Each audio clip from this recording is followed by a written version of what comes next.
Glória a Deus. Quero cumprimentar o povo de Deus com a paz do Senhor Jesus. Amém? Amém.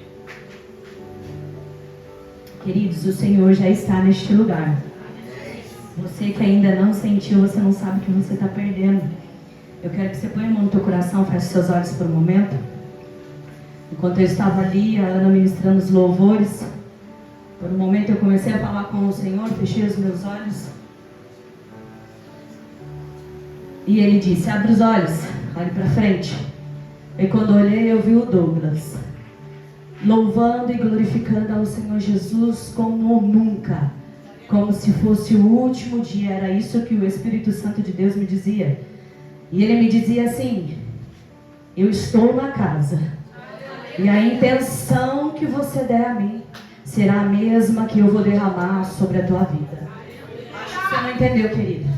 Deus está dizendo, a mesma intensidade que você colocar naquilo que o Senhor já está promovendo nessa noite, será a mesma intensidade que você vai receber. E não vai sair daqui da mesma maneira que entrou. Você entrou aqui triste, cabisbaixo, pensando, não sei nem por que eu fui naquele culto. Meu Deus. Sei nem o que eu vim fazer aqui. Saiba que você foi impulsionado pelo Espírito Santo. E Deus ainda tem uma palavra para o teu coração. Então o que eu quero te dizer, para os teus olhos aí, olha para mim. A presença dele é real neste lugar. A presença dele é real neste lugar. E você só vai sair daqui da mesma maneira se você quiser. Amém? Quero que vocês abrem Marcos, capítulo 9. Marcos, capítulo 9. Vou ler a partir do versículo 16.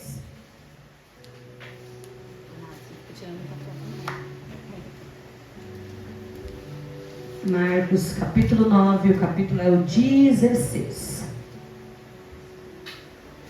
Amém? A palavra de Deus vai dizer assim: perguntou Jesus, o que vocês estão discutindo?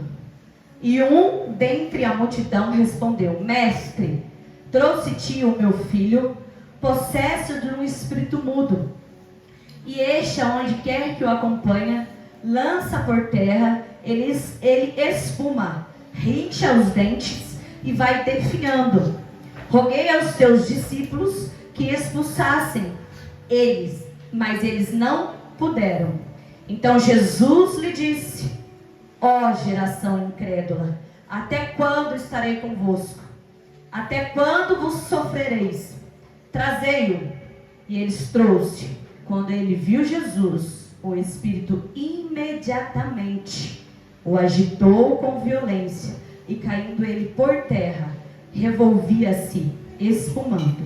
Perguntou Jesus lá ao pai do menino, há quanto tempo isso lhe sucede? Desde a infância, respondeu. E muitas vezes tem lançado no fogo e na água para o matá-lo. Mas se tu podes fazer alguma coisa, tende compaixão de nós e nos ajuda. Ao que lhe respondeu Jesus, se podes, tudo é possível ao que crê. E imediatamente o pai do menino clamou com lágrimas, eu creio, ajuda-me na minha fé. Vendo Jesus que a multidão corria, repreendeu o espírito imundo, dizendo-lhe, espírito mudo e surdo, eu te dou ordem, sai desse jovem e nunca mais torne a ele. E ele, clamando e agitando muito, saiu, deixou como se estivesse morto, a ponto de muitos dizerem, morreu. Mas Jesus, o tomando pela mão, o ergueu e se levantou. Amém? Amém. Enquanto eu estava buscando a palavra, o Senhor me trouxe essa palavra. Eu confesso para você que eu não me recordo se eu já ouvi uma ministração a respeito, ou se eu já ministrei a respeito disso. Mas aqui a narrativa vai começar a nos dizer que está havendo um diálogo ali. Está havendo uma discussão entre os escribas e os discípulos. E Jesus vai perguntar, meu Deus, mas o que está acontecendo? Por que vocês estão discutindo? E a Bíblia vai deixar bem enfatizado que um homem vamos dizer, um pai, ele vai rapidamente falar com Jesus e vai dizer: Senhor, o meu filho sofre de um espírito mudo. Mas eu já fui até os seus discípulos para ele poder tirar, mas eles não conseguiram. E antes de nós começarmos a palavra, que Deus me deu 3 lições, nós vamos abrir um parêntese aqui, porque o Senhor começou a ministrar algumas coisas no meu coração e eu quero compartilhar com você. E Deus me dizia: quantas das vezes nós utilizamos os nossos próprios recursos antes de ir à fonte certa? Ah, pastora, mas ele era um discípulo de Jesus. Eles andavam com Jesus, né, Bruna? Eles caminhavam de mão dadas com Jesus. Eles viram milagres que Jesus fizeram. Eles presenciaram milagres, como a Bruna disse aqui, que eles fizeram através da vida deles e de outras pessoas. O porquê que eles não expulsaram o demônio? Por que eles não expulsaram? E foi muito forte, porque o Senhor me dizia assim: porque o coração deles não estava naquilo que era para estar. Então, assim, queridos, eu acho que você não entendeu, porque é fácil a gente entender essa palavra, porque eu falei: Deus, me ajuda. A gente pode ter uma oratória bonita, a gente pode cantar lindo, posso pregar maravilhosamente bem, mas se o meu coração não tem relacionamento, intimidade, busca constante com o Senhor Jesus, não há probabilidade de um demônio manifestar na minha casa e eu conseguir expulsar. Por quê? Você vai falar: ai, pastora, mas a palavra diz que Deus dá-nos autoridade para a gente pisar em campos. Ele dá. Mas aí você não jejua, minha querida. Você xinga os seus filhos, briga com o teu marido, só fala palavrão. Aí o demônio aparece aqui, ai, sai. Não tem como. E Deus falava para mim assim, né? Um pouquinho, Juliana, o versículo 9 vai dizer aqui que antes, um pouquinho antes, Jesus estava num monte orando. O que ele estava fazendo? Se preparando, porque quando ele descesse tinha que acontecer milagre. Quando ele passasse, ele não precisaria abrir a boca dele, mas o levantar da mão ia curar, o levantar da mão ia libertar. E aqueles discípulos estavam dispersos. E aí eu entendi, porque o Senhor me disse ali que a mesma intenção que você der é a mesma que você vai receber. Porque aonde está o teu coração? A gente vem aqui, escuta a palavra, é fácil. Mas a gente precisa ter uma oração com o Senhor. Constante. Constante. A pastora, ela sempre é ousada em falar aqui que ela quer ver o demônio manifestar para ver o que não vão fazer. É. A gente ri de desespero, querida. É. Se naquele dia eu sair mais irada de casa, porque eu não achei uma roupa confortável para vir pro culto, porque hoje é feriado e, nossa, eu tenho que ir pra igreja, porque se eu não for, a pastora vai perguntar porque eu não fui. Ai, tô cansada. Aí manifesta e a gente passa vergonha, porque o diabo ele ainda envergonha a gente, viu? Ele ainda envergonha a gente. Então quando o Senhor começava a falar comigo, eu fui muito ministrado, porque, veja bem, olha o que Deus me trouxe. Eva, ela não foi enganada pela inteligência da serpente. O que derrubou Eva foi a voz que ecoava naquilo que Eva já queria acreditar. Olha, meu Deus. Eu falei, Jesus, repete isso para eu preciso escrever. Ele é. Não foi as credenciais. Foi, querida. Foi a oratória, foi. Foi aquilo que já estava dentro do desejo do coração dela. Cara, e se o meu desejo está nas coisas do mundo, está em redes sociais, está em carnaval, que passou. Como é que Deus vai me dar autoridade para me expulsar? Aí sabe o que vai acontecer? É muito claro. Eu vou achar que essa glória é minha, não é do Senhor.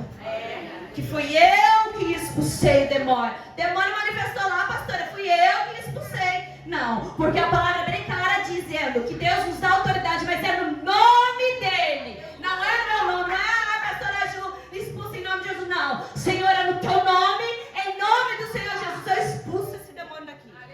É no nome dele, não é no meu, no seu, né? A serpente, ela não precisou fazer grandes movimentos. Ela chegou sutil, do ladinho veio. Escuta aqui que eu vou te dizer. Tem algo que você não sabe. Tem algo que você acha aí dentro do teu coração, tá ali, mas você ainda não tem certeza.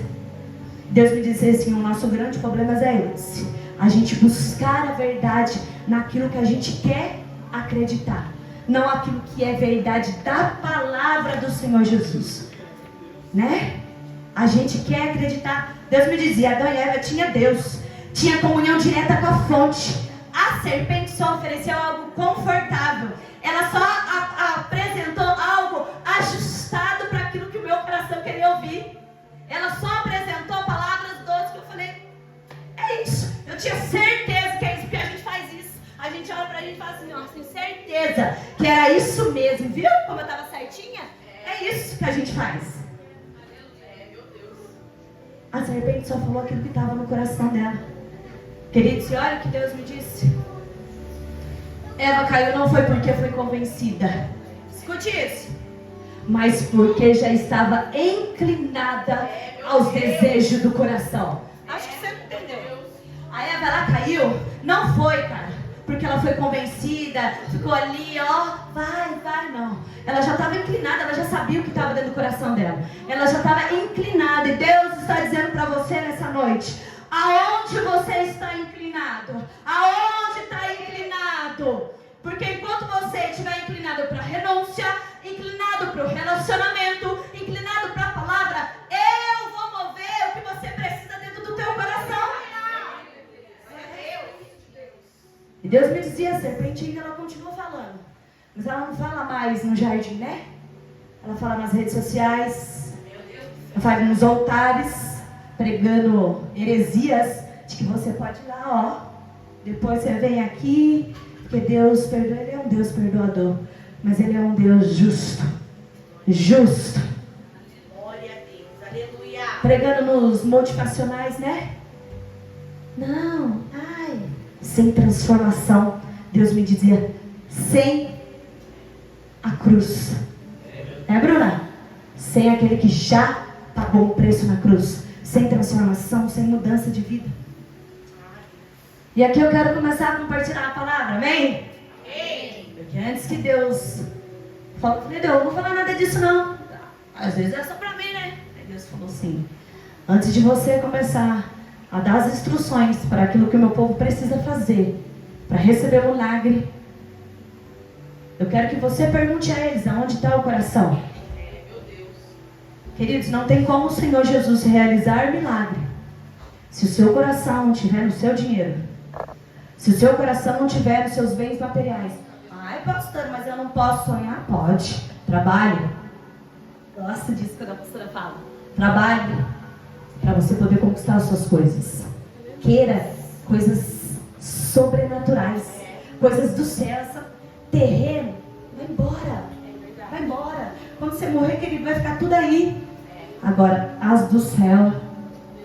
As do céu. Amém? Vamos lá. O Senhor falava comigo 3 lições para a gente alcançar o nosso milagre. E agora eu vou entrar dentro da palavra. Talvez você está pensando aí, nossa, você não ajuda, saiu da palavra, sai não, querido. Fique tranquilo. Primeira lição. Crê em Jesus.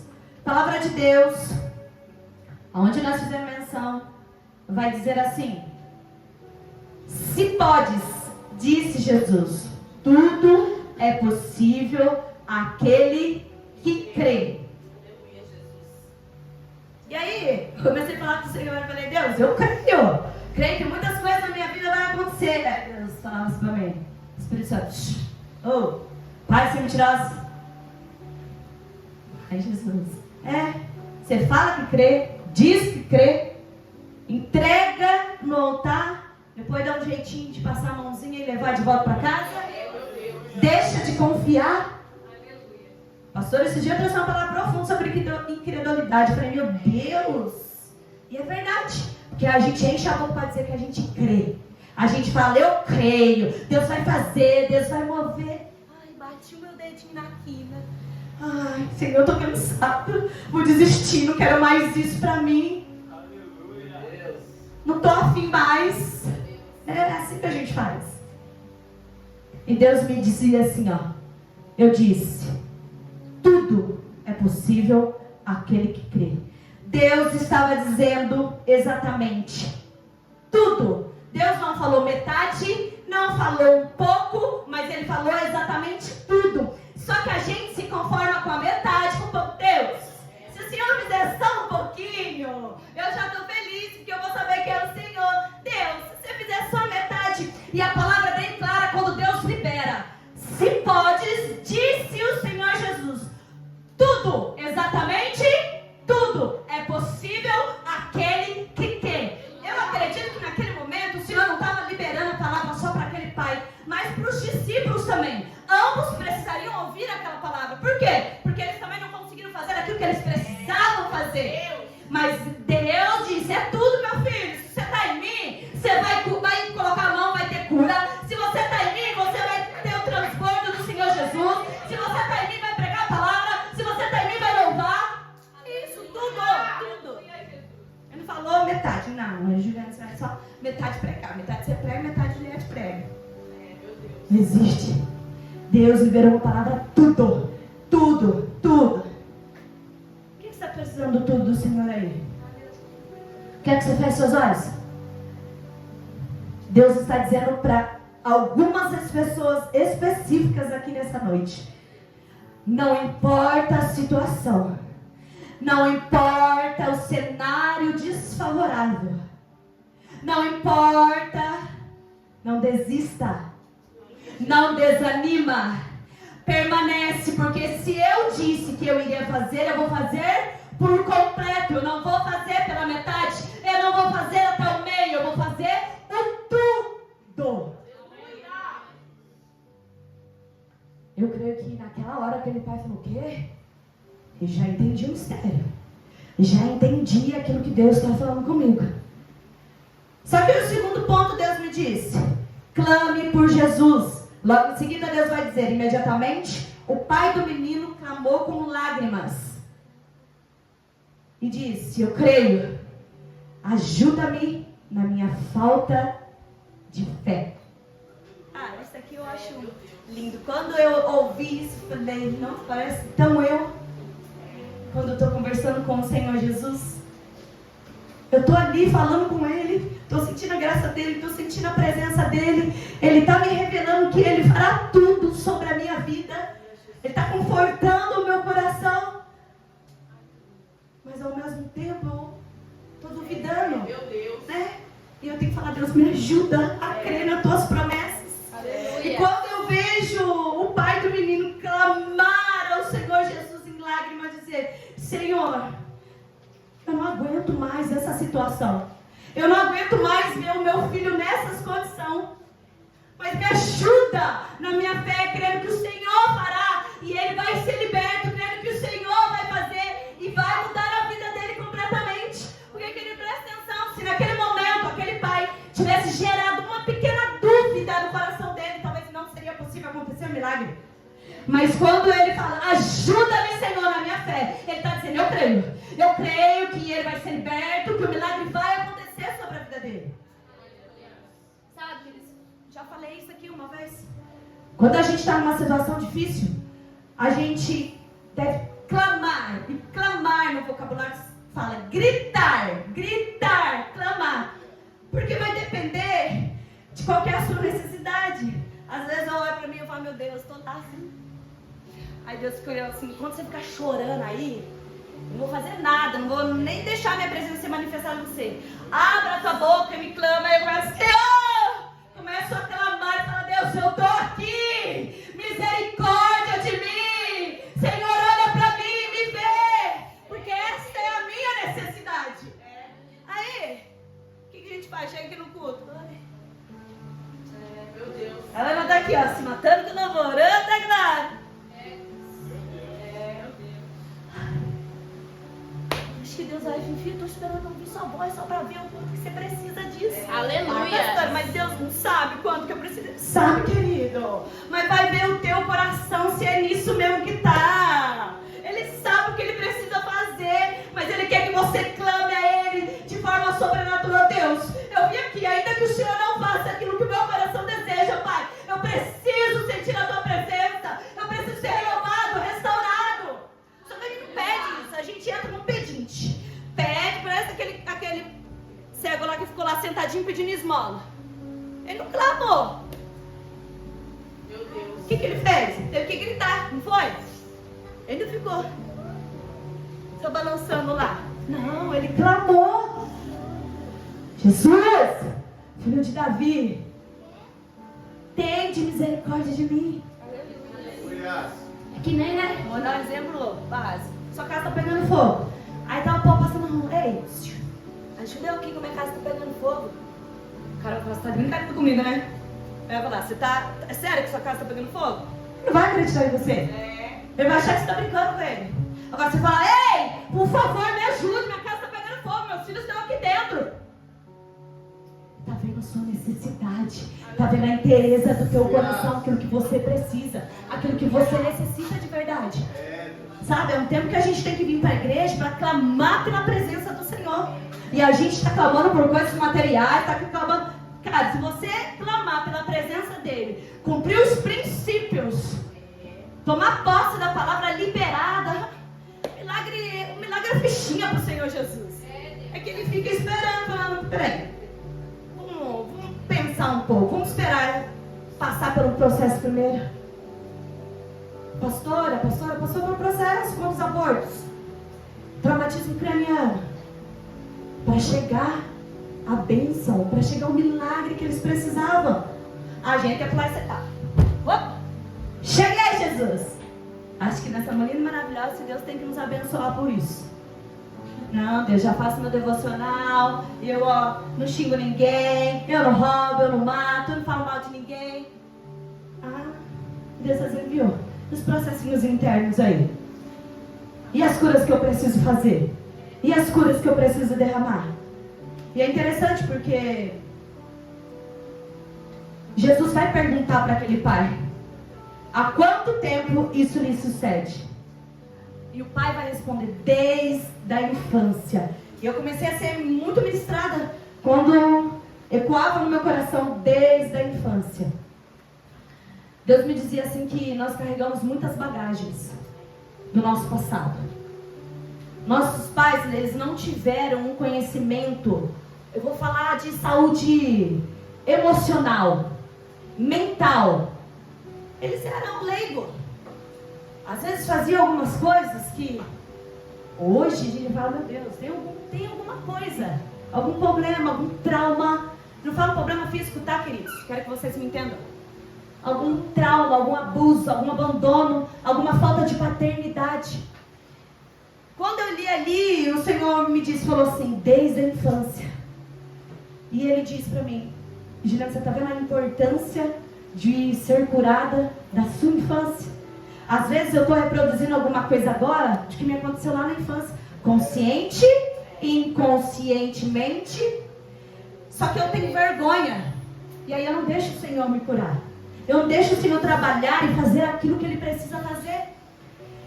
E é interessante porque o Senhor me dizia assim, quando Ele liberou aquela palavra, que desde criança, eu não estava só curando o filho, mas eu estava curando também o pai. Você não entendeu, querido? Você não entendeu. Enquanto Deus perguntava para aquele pai, e Ele liberou, desde a infância, a cura ia sendo sobre o pai e ia também alcançando o filho. Aleluia!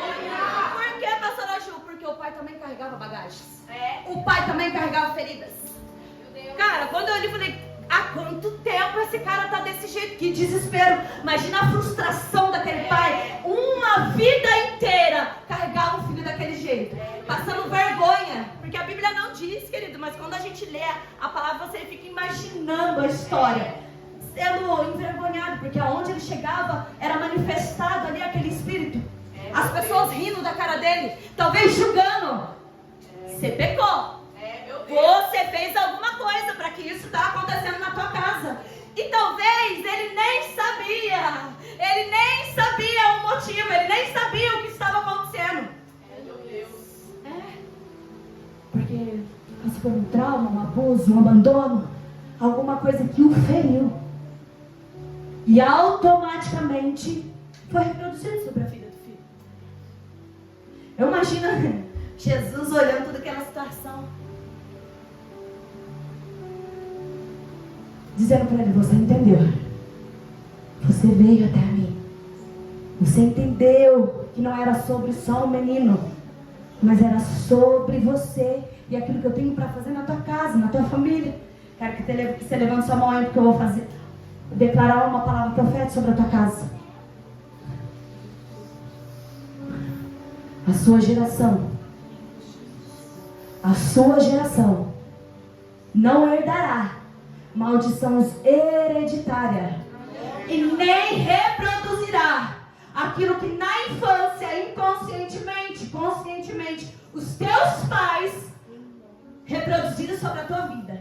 É profético, querido, porque Deus me dizia: levanta a tua mão, Juliana, e começa a profetizar sobre a tua casa, começa a profetizar sobre a tua filha. E eu declarava: Senhor, a Maria Júlia não viverá aquilo que um dia eu vivi, a Maria Júlia não será aquilo que um dia eu fui, mas ela viverá a graça e a presença do Senhor Jesus, porque a tua graça e a tua presença chegou na minha casa. Pastora, Júlia está curada, está liberta de tudo? Não, estou no processo, porque Deus mexe aqui, agora vamos aqui. Tem algumas coisas que eu ainda preciso declarar, tenho declarado em casa a respeito de família. Mas Deus me dizia: enquanto você declara, eu estou alcançando os seus. Enquanto você declara, a tua casa não vai ser atingida. Enquanto você declara, eu estou movendo aquilo que você precisa. Vamos terminar? Terceiro ponto. Mas Jesus, tomando-o pela mão, o ergueu e ele se levantou. Deus me dizia assim: segura na minha mão, Juliana. Mas só segurar não vai ser o suficiente. Então eu vou te erguer para que você seja impulsionada e encorajada a continuar e permanecer naquilo que eu tenho para você. Acho que você não entendeu, vou repetir.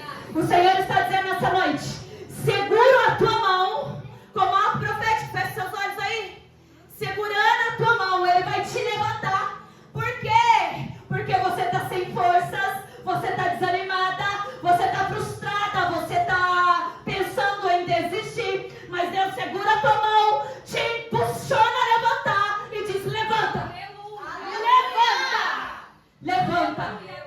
Levanta nessa noite. Levanta. Porque é só o começo daquilo que eu vou fazer. É só o começo daquilo que eu vou fazer. Cara, eu imagino aquele menino segurando a mão do Senhor Jesus, dando um salto, dizendo: oh, glória! Aleluia, Deus! Obrigada, Jesus, obrigada. A libertação chegou na minha casa. A libertação chegou na tua casa. A libertação chegou sobre a vida dos teus filhos, sabe? É um tempo que a gente precisa profetizar sobre os nossos filhos, sobre a nossa geração, para que a libertação seja completa, sabe? Não é eu estar na igreja e tá tudo bem. Não, Deus, alcança a minha casa. Minha oração constantíssima: alcança meus irmãos. Faça o que o Senhor precisar fazer, mas alcança eles. Queridos, eu não sei como é que você chegou essa noite aqui. Eu sei que tem uma palavra de Deus sendo derramada sobre esse altar para a tua vida. Aleluia. E você só vai sair daqui da mesma maneira que você chegou, se você quiser. Tiana, vamos adorar o Senhor? Quero que você fique de pé.